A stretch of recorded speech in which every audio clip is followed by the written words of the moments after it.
नमस्कार, Mahadev power solution में आपका स्वागत है।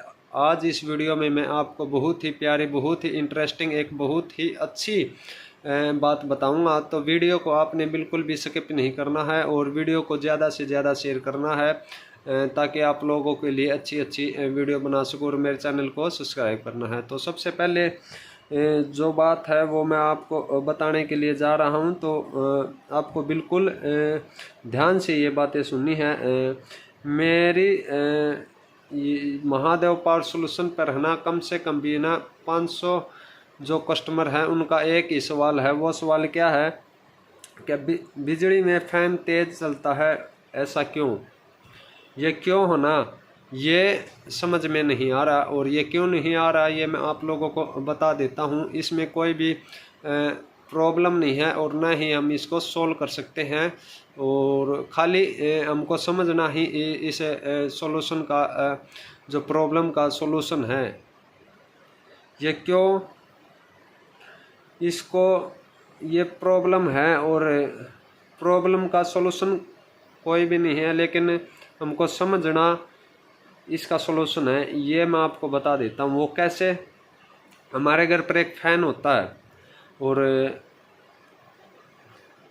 हम क्या बोलते हैं, सर जो ये छत वाला जो फ़ैन होता ना, जो छत वाला फ़ैन है वो लाइट में तो तेज़ चलता है, और लाइट जाने के बाद इन्वर्टर पे जब हमारा इन्वर्टर आउटपुट दे रहा होता है तब है ना, ये फ़ैन जो है ये कम चलता है। कम चलने वाला मतलब हवा कम देता है, तेज़ नहीं चलता, तीव्र गति से ये नहीं भागता। ये क्या रीज़न है? और क्या करते हैं हम, इन्वर्टर को लेके आते हैं, किसी इंजीनियर के पास जाते हैं, इलेक्ट्रॉनिक्स वाली दुकान पे जाते हैं, अन्य कई तरकीबें होती हैं जो हम अपनाते हैं, लेकिन सॉल्यूशन नहीं हो पाता। वो क्यों नहीं हो पाता वो इस वीडियो में मैं आपको बताऊंगा। हमारे घर पर लाइट आती है 240 और 250 के बीच में, 240 भी कहीं पे आती है, 250 भी आती है।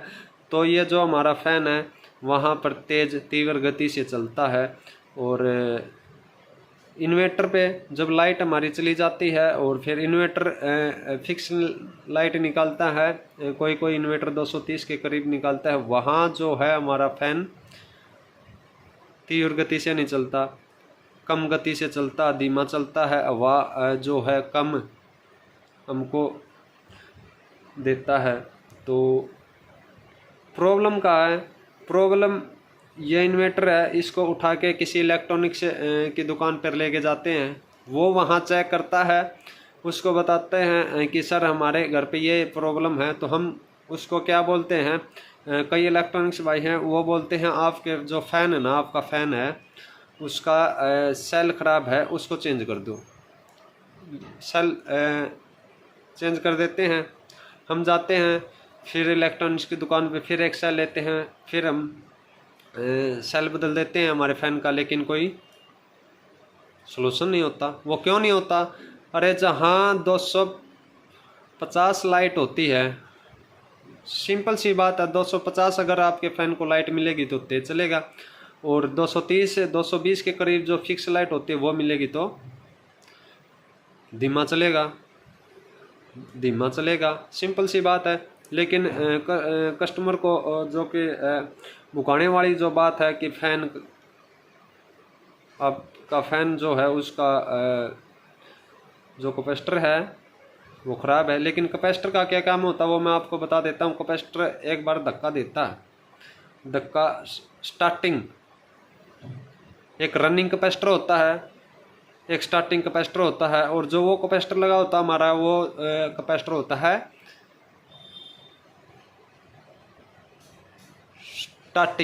स्टार्टिंग का धक्का देना। धक्का आप समझते हो, एक बार चला ऐसे फिर की धक्का देना।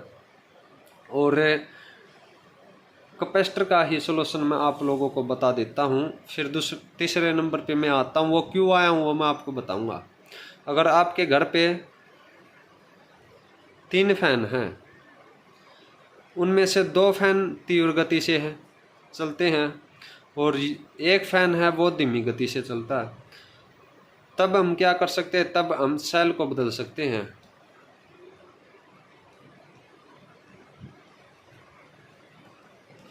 तब हम सेल को बदल सकते हैं, तब सेल की प्रॉब्लम आती है। यह नहीं कि हमारे घर पर 3 पंखे हैं और तीनों को हमने सेल बदल दिए और फिर भी हमारा सलूशन नहीं आया। सर ये सेल बदलने से सलूशन नहीं होगा। सलूशन ये है जो फर्स्ट वाला जो मेरा क्वेश्चन है, जो मैं आप लोगों को दिखा रहा हूँ, बिजली यहाँ पर ज़्यादा आती है और इन्वर्टर फिक्स निकालता है 220-230 के करीब। ये एक इंटरेस्ट बात है जो मैं आपको बताना चाहता हूँ, क्योंकि मेरे महादेव पावर सॉल्यूशन सेंटर पे बहुत सारे कस्टमर आते हैं दिनचर्या में, जो कि पूछते हैं सर ये प्रॉब्लम है, मेरा इन्वर्टर ख़राब है, इसको ठीक करो। लेकिन इन्वर्टर में कोई प्रॉब्लम नहीं होती। कोई प्रॉब्लम अगर होती है तो रिले जब हमारी ख़राब हो जाती है तो या तो वो ज़्यादा लाइट निकालती है, वो या निकालती नहीं है, या 100 के करीब निकालती है। लेकिन प्रॉब्लम बिजली में फ़ैन तेज़ तीव्र गति से चलता है, क्यों? प्रॉब्लम तो ये क्यों ना, इसको आप समझ गए हो। अब आते हैं दूसरे नंबर पे आप आ सकते हो, और दूसरे नंबर पे जो बात है मैं वो आपको बता देता हूँ। ये फिर वही है फ़ैन, और ये है फ़ैन। और फ़ैन बिजली पे चलता है जहाँ लाइट 150, 200, 210 के करीब आती है, वहाँ ये फ़ैन आपके घर पे चलेगा धीमी गति से, ठीक है, धीमी गति से। और जहाँ पर वही बात है फिर 230 के लाइट करीब आती है, वहाँ आपका यही फ़ैन चलेगा तीव्र गति से, तेज गति से, ठीक है। मेरे कहने का और मेरे समझाने का एक ही तात्पर्य है, एक ही जो बात है वो मैं आपको बताना चाहता हूँ। गांव को छोड़ देते हैं हम। हाँ, एक गांव में लाइट आती है 150, वहाँ आपका बिजली वाला जो फ़ैन होता है, जो बिजली पे फ़ैन चलता है, वहाँ कम चलेगा और इन्वर्टर पे चलेगा तेज़, क्योंकि वह लाइट का फ़र्क हो गया 150 और 230, ठीक है। और वहाँ ये दूसरा गांव है, ये है दूसरा गांव। इसमें क्या है, बिजली आती है 240, 250, इन्वर्टर निकालता है 230। तो यहाँ पर बिजली पे आपका जो फ़ैन है वो तेज़ चलेगा और लाइट पे चलेगा, जो इन्वर्टर पे चलेगा, इन्वर्टर पे चलेगा धीमी गति से। ये छोटी सी बातें हैं। और तीसरे नंबर पे सिंपल सा है, अगर आपके घर पे ना 3 फैन लगे हुए हैं और 2 फैन तीव्र गति से, 1 फैन धीमी गति से चल रहा, तो आप इसका सेल बदल दो। आपको इन्वर्टर ले जाने की, या आपको फिटिंग दिखाने की, या आपको बैटरी चेक कराने की, या आपको वोल्टेज लगाने की कोई भी ज़रूरत नहीं है। खाली आपको उस फैन का और आपको समझने का अच्छे से, और पंखे को तेज चलाने के लिए ये आप सेल बदल सकते हो। हाँ, अगर आपके घर पे 4 फैन हैं और चारों धीमी गति से चल रहे हैं लाइट पे, तो आप समझ जाओ कि वहाँ लाइट कम है, 210, 220 या 180, 190। और इन्वर्टर पे तेज चलते तो आप समझ जाओ कि इन्वर्टर 230 लाइट 240, 220, 225 निकाल रहा है, वो तेज लाइट है। आप समझो सर, बहुत ही प्यारी इंटरेस्टिंग बात है, आपको किसी ने बताया नहीं होगा आज तक, जो मैं आपको बताने के लिए इतने लॉन्ग वीडियो और इतनी अच्छी तरीके से समझाने का प्रयास कर रहा हूं। और आशा करता हूं आप ये बात समझ गए होंगे। तो वीडियो को ज़्यादा से ज़्यादा शेयर करें और मेरे चैनल को सब्सक्राइब करें। तब तक के लिए जय हिंद, जय भारत।